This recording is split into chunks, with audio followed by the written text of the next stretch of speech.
Welcome to another episode of China Update, where I provide you with the most up-to-date political, economic and geostrategic analysis on the world's number 2 economy.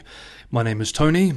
Let's jump in. Okay, happy Monday everybody. It's the first day of the week, so as usual we begin with the economy. Over the weekend we learned that Beijing has recently opened criminal investigations into the money management business of Zhongzhi Enterprise Group Co., days after the embattled shadow banking giant revealed a shortfall of $36.4 billion in its balance sheet and told investors that it is, quote, severely insolvent, end quote. We covered this shock news last week. Beijing police said that Zhongzhi was suspected of committing, quote, illegal crimes, end quote, without specifying the details of the alleged crimes or the measures being taken by the police. In its letter to investors last week, the company admitted, quote, internal management ran wild, end quote, following the departure of, quote, multiple senior executives and key personnel, end quote, in 2021. Back in August, police were called to Zhongzhi's Beijing headquarters to resolve issues with retail investors protesting over failed payments from 3 of the group's 4 wealth management businesses in June. Zhongzhi is one of the biggest conglomerates in China's $2.9 trillion shadow financing sector, a sprawling sector which has created concern in recent years for its opacity and exposure to China's troubled real estate industry. Shadow banks like Zhongzhi are loosely regulated firms that pool household savings to offer loans and invest in real estate, stocks, bonds and commodities. As such, if they go under, large numbers of China's politically influential middle class can suffer. Thus, this is not just a financial stability issue, but a social stability issue from Beijing's perspective. Incredibly, in recent years, Zhongzhi's affiliate, Zhongzhong International Trust Co., extended massive amounts of financing to Chinese developers, even after the Evergrande crisis had already begun. Perhaps this is what the company meant when they said in their letter to investors that their internal management had run wild. UK-based The Financial Times writes that Zhongzhi and its affiliate investment group Zhongzhong missed payment on several products this year, quote, prompting concerns of a spillover from the country's property crisis and a series of developer defaults into shadow financing, which often supports real estate development, end quote. Next up, today, Monday, the National Bureau of Statistics published official data for China's industrial profits.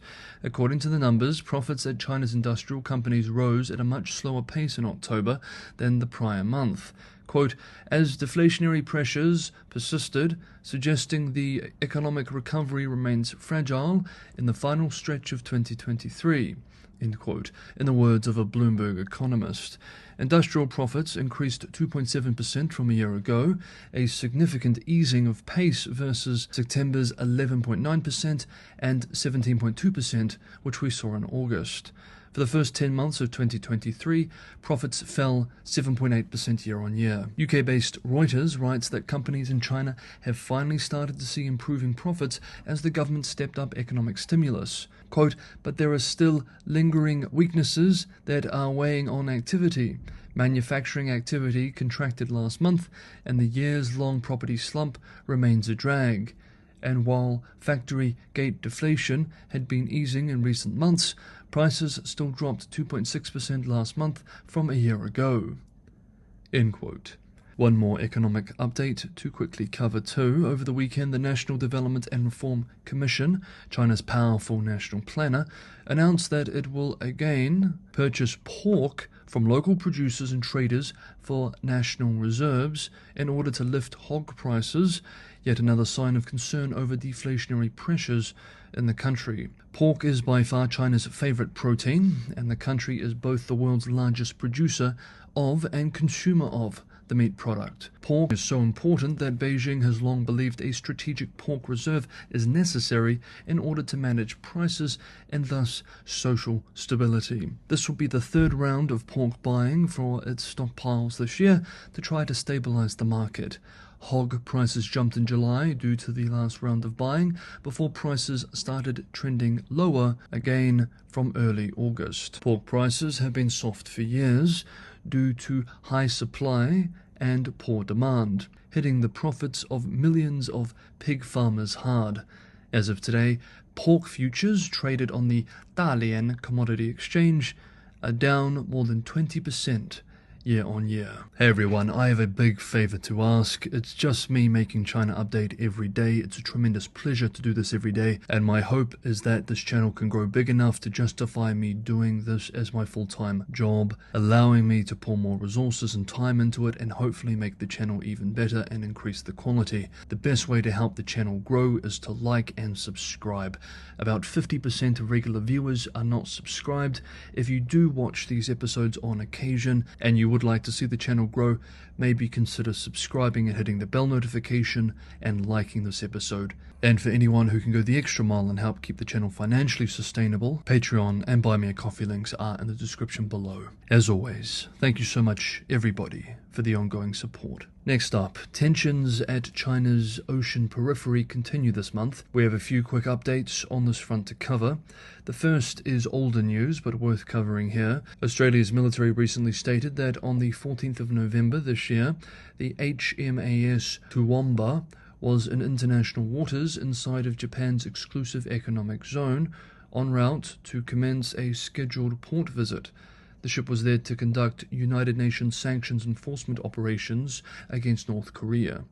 According to the Australian Navy, during these operations, a Chinese PLAN, People's Liberation Army Navy destroyer, operating in the vicinity approached the Australian vessel. The Australian side then detected the Chinese destroyer operating its hull-mounted sonar, quote, in a manner that posed a risk to the safety of the Australian divers who were forced to exit the water, end quote.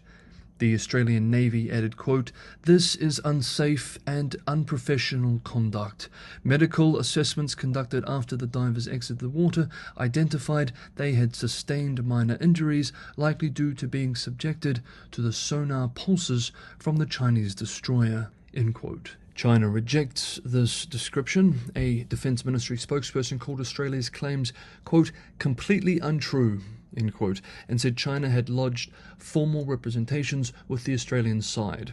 The defence spokesperson said the Chinese warship, the CNS Ningbo, was, quote, tracking, monitoring, identifying and verifying the Australian frigate in accordance with international law and regulations, end quote, adding that the Chinese vessel, quote, maintained a safe distance from the Australian ship and did not engage in any actions that have interfered with the Australian Navy's divers operations, end quote. He called the Australian statement, quote, reckless and irresponsible accusations against China, end quote. Meanwhile, over the weekend, the Chinese military said that it had warned off a US destroyer it says illegally entered what it claims as territorial waters near the Paracels, which are also claimed by Taipei and Hanoi, adding that the US was, quote, the biggest disruptor of peace in the South China Sea, end quote, and accused the US of, quote, navigation hegemony and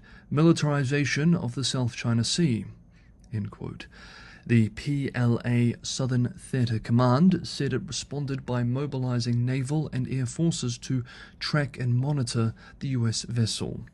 On Sunday, yesterday, the US Navy's 7th Fleet confirmed that a guided missile destroyer sailed near the Paracel Islands, expressing, quote, US forces operate in the South China Sea on a daily basis, as they have for more than a century. They routinely operate in close coordination with like-minded allies and partners that share our commitment to uphold a free and open international order that promotes safety and prosperity. All of our operations are conducted safely, professionally, and in accordance with customary international law. The operations demonstrate that the United States will fly, sail, and operate wherever international law allows, regardless of the location of excessive military claims and regardless of current events. End quote. This was a different operation to the one of renewed joint US-Philippines missions now being conducted in the region in response to increased Chinese pressure around Second Thomas Shoal, which we've been covering in recent weeks. And in addition, today Australia and the Philippines are engaged in joint patrols in the South China Sea. As regular viewers know, we have been seeing many more encounters between US and US allies and partners and Chinese vessels and aircraft in and above the waters around the East and South China Seas, with some encounters being particularly dangerous. For example, last month, a Chinese J-11 fighter jet came within 3 meters, 10 feet, of a US B-52 strategic bomber over the South China Sea. Okay, that is today's episode of China Update. Thank you so much everybody for watching. Have a wonderful Monday, and I will see you all tomorrow.